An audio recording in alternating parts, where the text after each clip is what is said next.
Considérons maintenant un atome qui a donc ses niveaux d'énergie sur le diagramme que l'on construit ici, avec un état fondamental E0, et puis différents états excités, E1, E2 ici, E3 par exemple là.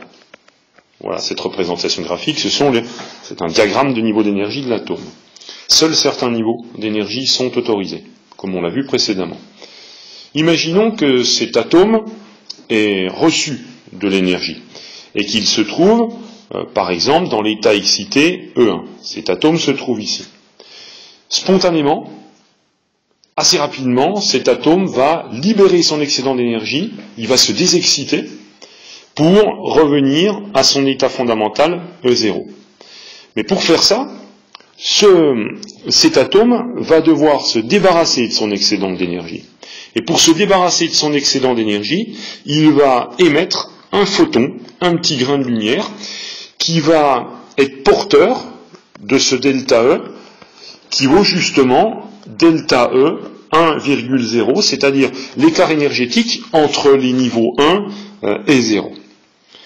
On pourra très facilement calculer la longueur d'onde de ce photon qui est émis, ou sa fréquence, en utilisant les relations vues précédemment dans le cours. On sait que delta E est égal à h nu.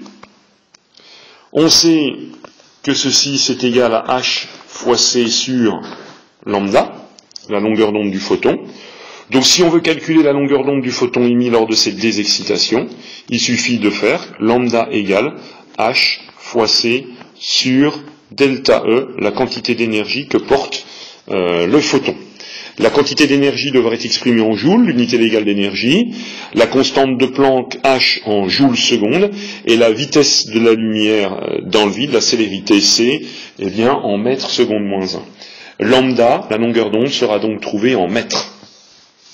Il sera d'ailleurs bien souvent utile, opportun de la convertir en nanomètres pour pouvoir se repérer par rapport à la partie visible du spectre que l'on connaît.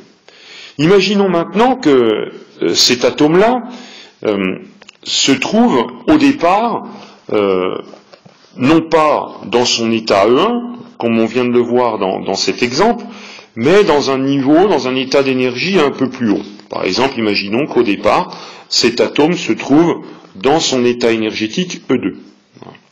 Donc il est plus en E1 ici, mais il se trouve au départ en E2. Alors qu'est-ce qui va se passer pour cet atome qui se trouve ici? Spontanément, il va se désexciter. Mais pour se désexciter, pour lui, il existe deux chemins possibles. Soit il retombe directement à son état E0. Dans ce cas-là, il va émettre un photon qui va être porteur d'une grande quantité d'énergie, celle qui correspond à l'écart énergétique entre E2 et E0. Donc le photon émis ici sera porteur de l'énergie delta E égale delta E de 2 à 0, assez grande quantité d'énergie. Mais cet atome-là, il peut aussi se désexciter selon un autre chemin possible, c'est-à-dire, il peut très bien partir de son état E2, redescendre à l'état E1, ici, en émettant un premier photon qui sera porteur du coup d'une plus petite quantité d'énergie, donc un premier photon qui porte un delta E qui est l'écart énergétique entre le niveau 2 et le niveau 1, puis cet atome va redescendre à l'état E0 en émettant un photon qui va avoir une énergie un petit peu plus grande, ici, qui sera porteur d'un delta E qui vaut l'écart entre 1 et 0. Donc pour se désexciter, l'atome a deux chemins possibles, redescendre directement à E0 ou passer par l'état intermédiaire E1. Statistiquement, quand on utilise une lampe qui contient de nombreux atomes de gaz, il est clair qu'une partie des atomes vont redescendre directement à E0, pendant que l'autre partie vont passer par l'état intermédiaire E1. Ça veut dire que statistiquement, sur un échantillon de gaz relativement grand, on va avoir les 3 photons de produits. Les 3 photons, le bleu, le rouge, le vert, qui sont représentés sur ce schéma. Voilà. Ça veut dire que va-t-il se passer à ce moment-là? Qu'est-ce que je vais observer moi sur un échantillon, un grand échantillon d'atomes? Eh bien, je vais voir apparaître de la lumière, mais pas n'importe quoi comme lumière. Je vais voir apparaître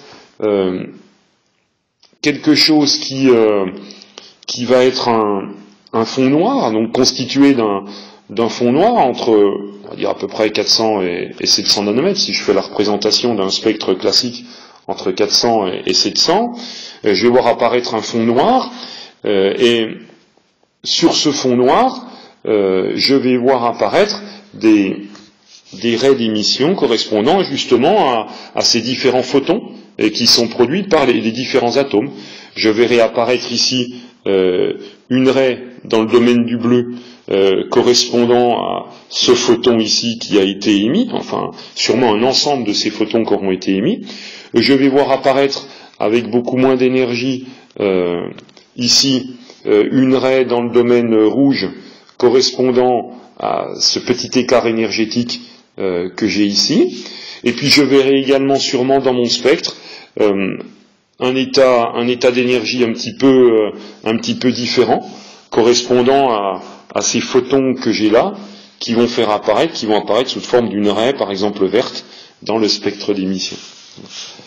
Donc, comme il n'y a qu'un nombre fini de niveaux d'énergie dans un atome, E1, E2, E3 sont les états excités, ça m'explique pourquoi, en seconde, nous avons pu dire qu'un gaz, quand il émet de la lumière, était caractérisé par l'émission que de certaines raies colorées, certaines raies d'émission, parce que justement, seuls certains sauts d'énergie sont autorisés.